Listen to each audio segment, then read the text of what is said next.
सासूरा सासूरा ओलांडून उंबरा गालीस सासूरा सासूरा संसाराची घडी नीट नेटकी बसवणे मकी करून जादू प्रेमाची चाहुल देईल कुणी सुखाच्या क्षणी मलती मनी फुले ही वात्सल्याची सांभाळून या सारे सांभाळून या सारे बंधना त्यांचे थोडी थोडी कसरत तारेवरची लाडकी सून मी ह्या घरची थोडी थोडी कसरत तारेवरची लाडकी सून मी ह्या घरची राणी मी राजाची चाहुल इवल्या स्वप्नांची जणू लेक मी लाडाची जणू लेक लाडाची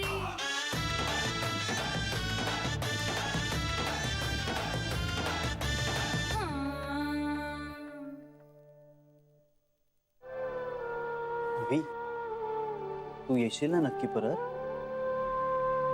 हवं तर तू राहायला ये. हं?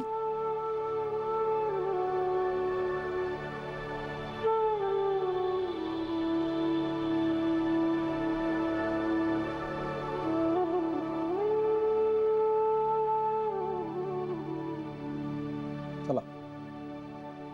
चल बा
शास्त्राभ्यास नको, श्रुती पढू नको, तीर्थासी जाऊ नको.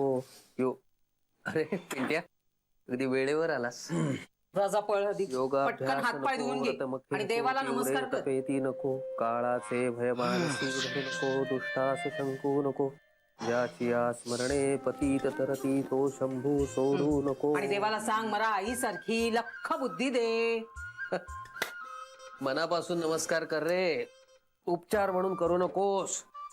आभार मान देवाचे चांगली नोकरी मिळाल्याबद्दल. शेवटी तेच अंतिम सत्य आहे रे बाबा. आणि दर महिन्याला पगार वाढू दे असंही सांग.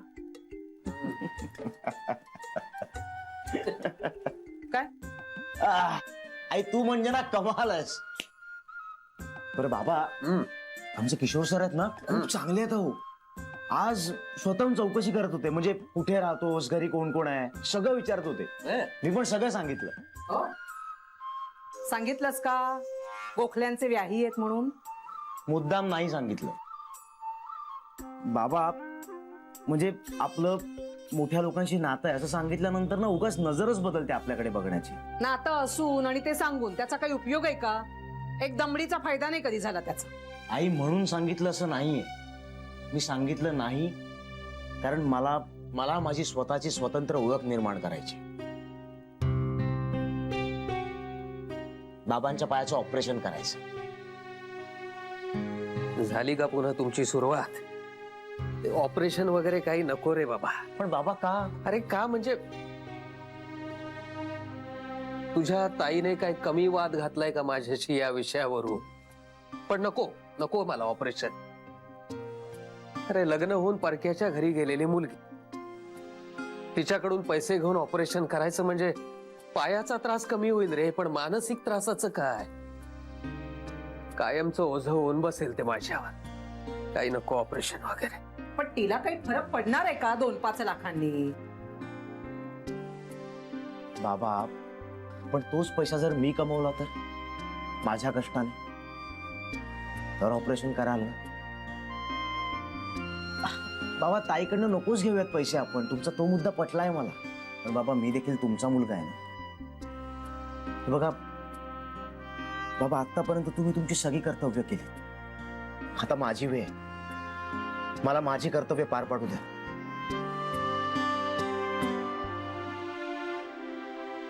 खूप उंडारलो बाबा आयुष्यात, खूप वेळ वाया घालवला. आत्ता कुठे जाणीव होते मला माझ्या जबाबदारीची. बाबा प्लीज करा ना ऑपरेशन माझ्यासाठी, प्लीज. खूप खूप मोठा झालास रे पिंट्या, मोठा झालास. कधीतरी मोठे व्हावंच लागणार ना बाबा, अजून किती लहान राहू मी. एवढं सगळं कळतंय ना, मग लग्नाचा पण विचार कर की आता जरा. अरे किती दिवस खपायचं मी या घरासाठी? हा, किती दिवस कष्ट करायचे मी? मलाही जरा आराम करू दे की सासू सारखा. आई, सगळ्यावरनं बोळा कसा फिरवायचा ना ते तुझ्याकडनं शिकाव. बाबा बाबा मी जरा कोपऱ्यावर जाऊन येतो.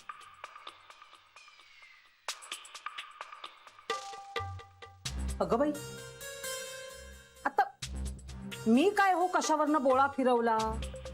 काय चुकीचं काही बोलले का मी? बरोबरच तर बोलत होते. बघितलं, जरा कौतुक केलं ना की ह्याच्या डोक्यात नुसता वारा शिरतो. म्हणून मी कौतुक करत नाही त्याचं. जोड्यानं वाढवते तेव्हा कसं खाली मान घालून आपल्याशी वागतो. तो वागतो की नाही?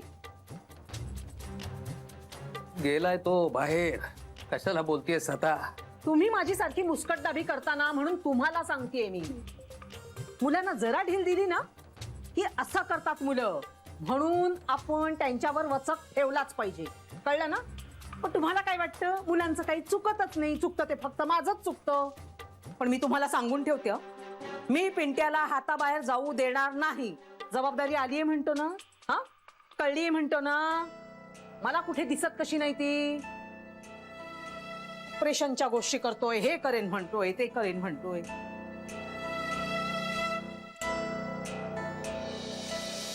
चला, त्या गोखल्याची मानगुट पकडल्या बघा, चेन नाही पडणार आपल्याला. पकडायलाच पाहिजे, पकडायलाच पाहिजे. अहो तुमच्या अंगावर चालू नव्हतं म्हणजे काय? मला सांगतो, नाही त्याला माझ्या पायाची पाय धूळ चाटायला लावली ना, नाव बदलून ठेवीन बरं का. हा, चाटायलाच पाहिजे त्यांनी. चाटायलाच पाहिजे. नाही नुसतं चाटू नका, त्याला गाडूनच टाका जमिनीत. जमिनीत काढून अशी ना माती लोटून ना त्याला ना असं लय राग येतो राव मला. हा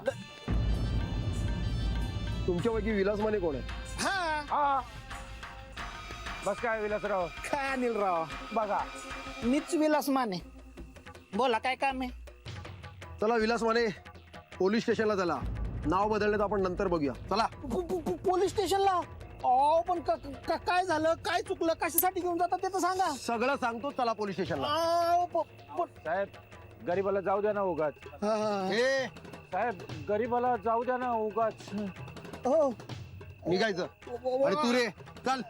निघाला तो अनिलराव. अनिलराव, त्यांना किशोर भाऊला सांगा, मला जेलमध्ये राहायचं नाही. किशोर भाऊला सांगा बरं का.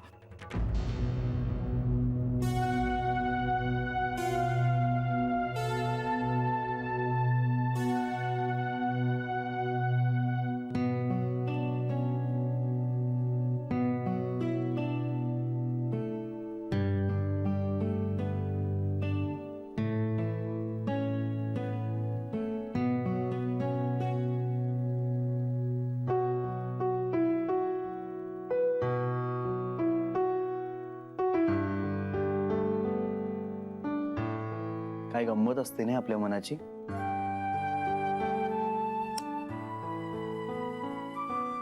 सगळ्याची सवय होते आपल्याला. सगळ्या बाबतीत अटॅचमेंट निर्माण होते, ओढ वाटायला लागते, प्रेम निर्माण होतं, पॉझिटिव्ह होतो आपण. आणि हे सगळ्यांबाबतीत. मग लहान मुलं तर काय, निसर्गानं तयार केलेली सगळ्यात सुंदर गोष्ट आहे ही, लहान मुलं. तिला आपल्या बाबतीत असं काहीच वाटलं नसेल का रे? म्हणजे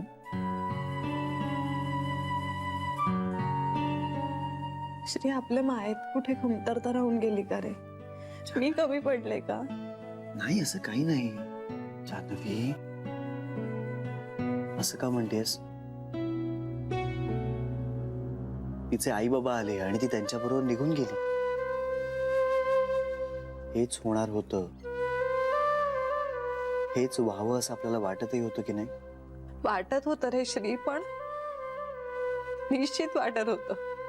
पण तिने जाताना एकदाही मागे वळूनही पाहिलं नाही. आपण इतपत माया केली होती ना तिच्यावर.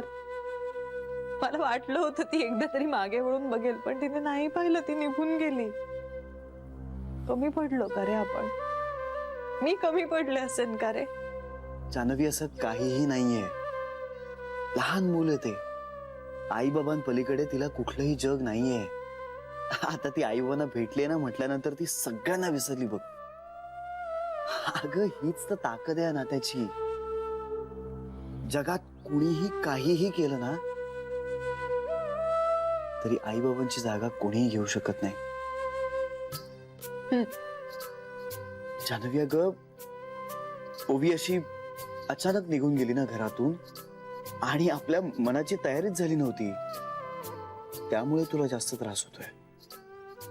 तू म्हणतोयस ते बरोबर आहे. मी गुंतले होते रे तिच्यात. मला सवय झाली होती तिची. म्हणजे तुला सांगू, मला माझ्याच वागण्याचं आश्चर्य वाटत होतं की मी इतकी माया एखाद्यावर करू शकते. पण श्री, हा निरागसपणा आपण आता कुठे शोधायचा? सांग ना, ओवीची जागा कशी भरून काढायची आता आपल्या आयुष्यात? कुणावर करायची आता माया? मला ना खूप रिकामा वाटतंय श्री, मला खूप रिकामा वाटतंय.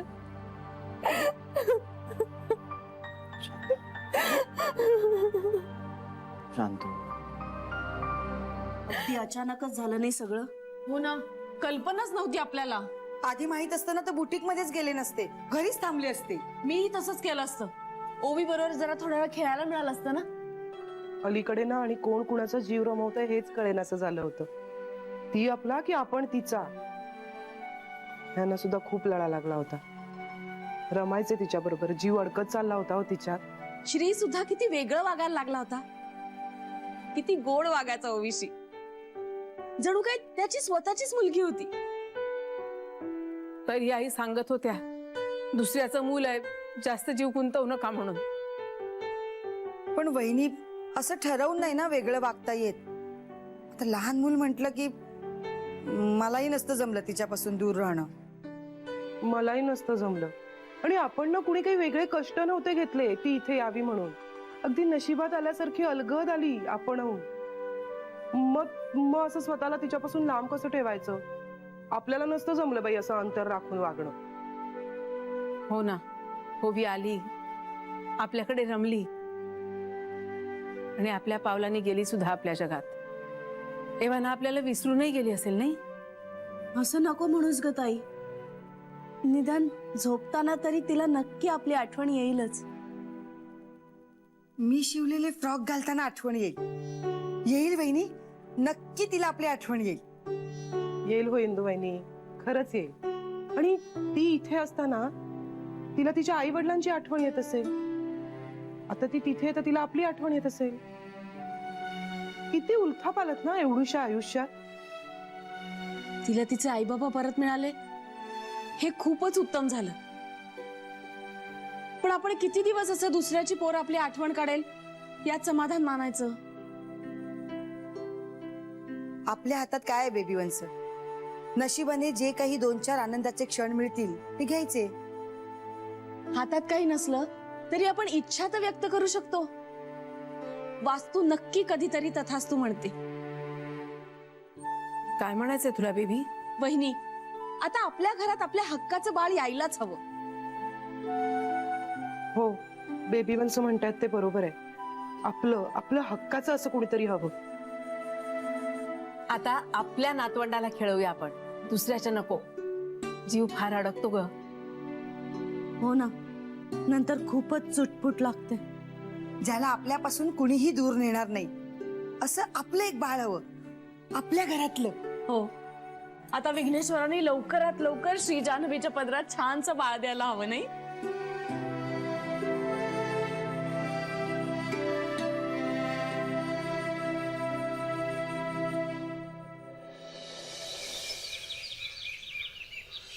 इथे ठेव सगळं, इथे ठेव. सावकाश नीट लावून ठेव ठेव. तिथे मध्ये अडचण होईल ना म्हणून. पिंट्या, हा. हे सगळं बाबा हा ठेव. पिंट्या, अरे हे एवढं सामान कुठून आणलंयस तू? आई आई आई जरा 2 मिनिटं शांत राहा, मी सांगतो सगळं. नाही पण म्हणजे आपण काही घरबीर बदलतोय का? थांब ना जरा, ठेव इथे. हा आणि ऐका, किशोर साहेबांना सांगा टेन्शन घेऊ नका, इथे सगळं सेफ आहे. हा चला मी फोन करतो त्यांना. Okay bye bye. 1 2 3 4 5. हे सगळं इथे राहणार आहे सामान? आई फक्त 1-2 दिवसाचा प्रश्न आहे, 1-2 दिवसच राहणार आहे बस. अरे असं काय करतोस पिंट्या? इथे आपण घरात चालताना एकमेकांना आपला पाय लागत राहतो, किती अडचण होईल त्याची. मग मी कुठे राहायचंय? हा काय बाहेर राहू का मोरीत राहू? पिंट्या, अरे काय आहे काय या खोक्यामध्ये? किशोर साहेब आहेत ना माझे, ते आंदोलन करतात पुढच्या 1-2 दिवसात. त्याची काही पत्रक आहे. अरे तुझा साहेब एवढा श्रीमंत आहे ना, मग त्याचं सामान ठेवण्यासाठी गोडाऊन घे म्हणावं. आमच्या घरात कशाला आणून टाकलेस हे? अगं आई जरा हळू बोल ना. अगं कॉन्फिडेन्शियल असतात त्या गोष्टी. आणि राहिला घरात तर काय त्रास होणार आहे आपल्याला. उलट बाबा आपल्या मालकाने माझ्यावर एवढा विश्वास टाकलाय, ह्याचाच आनंद होतोय मला. अरे पण काय आहे काय या पत्रकात? वाचलंयस का तू? नाही बाबा. पिंट्या, अरे आपल्या घरात आपण काय ठेवतोय आपल्याला ठाऊक असायला नको का? मग आत्ता फोड एक बॉक्स आणि वाच. नाही नाही, आता नाही. आता फोडलं तर ते त्यांचा विश्वासघात केल्यासारखं होईल. हे पत्रकांचे खोके जेव्हा ताब्यात घेतलेस ना, तेव्हाच ते वाचायला हवं होतं. पण बाबा, हो किशोर साहेब माझे साहेब, त्यांना मी कसं विचारू की पत्रक दाखवा त्यात काय आहे, जर मला योग्य वाटलं तरच मी ठेवेन. बाबा अहो त्यांनी माझ्याकडे मदत मागितली आणि मी हो म्हणालो. अरे मदत जरूर करावी बाळा, पण आपण कशासाठी मदत करतोय हे आपल्याला ठाऊक असायलाच हवं ना.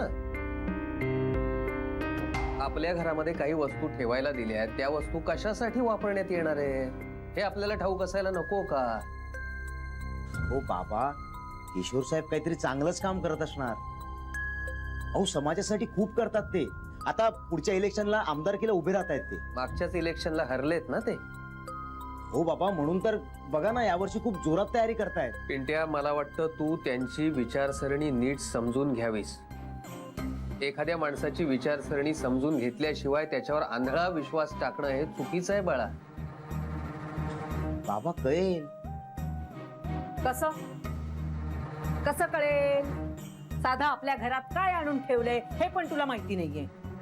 बाहेर ठेवते बॉक्स, वरांड्यात नेऊन ठेव. अगं आई 1-2 दिवसांचा प्रश्न आहे, प्लीज तेवढा धीर धर. हे बघ, यापुढे हवं तर असं काही नाही आणत मी घरी, प्लीज. उपकारच झाले हा माझ्यावर.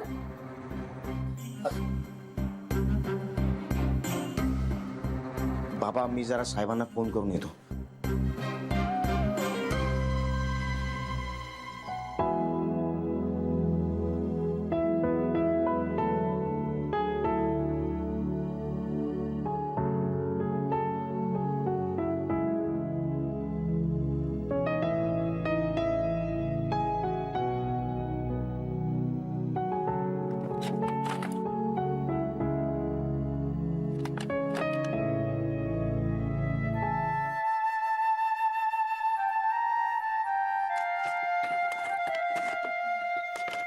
जान्हवी, मी ठीक आहे रे, खरंच.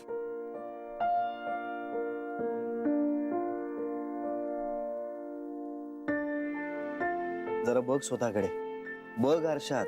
तुझं तुला तरी तू ठीक वाटतेस का? बघ, रात्रभर झोपली नाहीयेस, दिसतंय. श्री, वेळ तर लागेलच ना रे. आयुष्यातला एक माणूस निघून गेलाय. तेच तर म्हणतोय मी, वेळ लागला ना तर लागू दे. तुला त्रास होत असेल तर होऊ दे. आता रडावंसं वाटत असेल ना तर रड, पण मन मोकळं कर. अरे नाही, नको. म्हणजे मी रडले तर बाकीच्यांनाही त्रास होईल. खरं तर आता सगळ्यांनाच खूप त्रास होतोय. जान्हवी, अगं किती विचार करतेस? श्री मला वाटलं होतं ओवी फोन तरी करेल. जानवी, अगं ती खूप दिवसांनंतर तिच्या आईबाबांना भेटलीये. आता तिच्या डोक्यात तिच्या आईबाबांव्यतिरिक्त आणखीन कोणीही नसणार. या व्यतिरिक्त तिच्या डोक्यात काहीही नसणार आत्ता. आणि ती तिच्या आईबाबांबरोबर आत्ता आनंदात आहे. हे चांगलं आहे की नाही? तुला या सगळ्याचा आनंद होतोय की नाही? मग आता मला सांग, हे असं असताना एकाच वेळी ओवी 2 ठिकाणी कशी असेल? आणि तू फोन कर ना. तुला बोलावंसं वाटलं ना तर तू फोन कर. मी केला होता. अरे वा, मग काय म्हणाली? आजूबाजूच्या मुलांबरोबर खेळायला गेली होती तेव्हा. घ्या, म्हणजे रुळली सुद्धा तिच्या जगात ती. हे जानवी, आता तूही तुझा मूड नीट कर ना. कळतंय का? तुला हवं असेल ना तर आपण आज घरी येताना तिला भेटून येऊया. श्री, अरे ओवीच्या जाण्यामुळे माझा मूड गेलाय असं नाहीये, पण म्हणजे मला वाईट वाटलंय अर्थात, पण ते वेगळ्या कारणासाठी. म्हणजे आपल्याला मूल हवंय असं आपण ठरवलंय ना. हो, मग हा, म्हणजे आता बरेच दिवस झाले आपल्यात हे बोलणं झालंय त्याला. म्हणजे श्री, अरे आपण ठरवलंय ना, मग आपल्याला मूल का नाही होते? काही प्रॉब्लेम असेल का आपल्यात?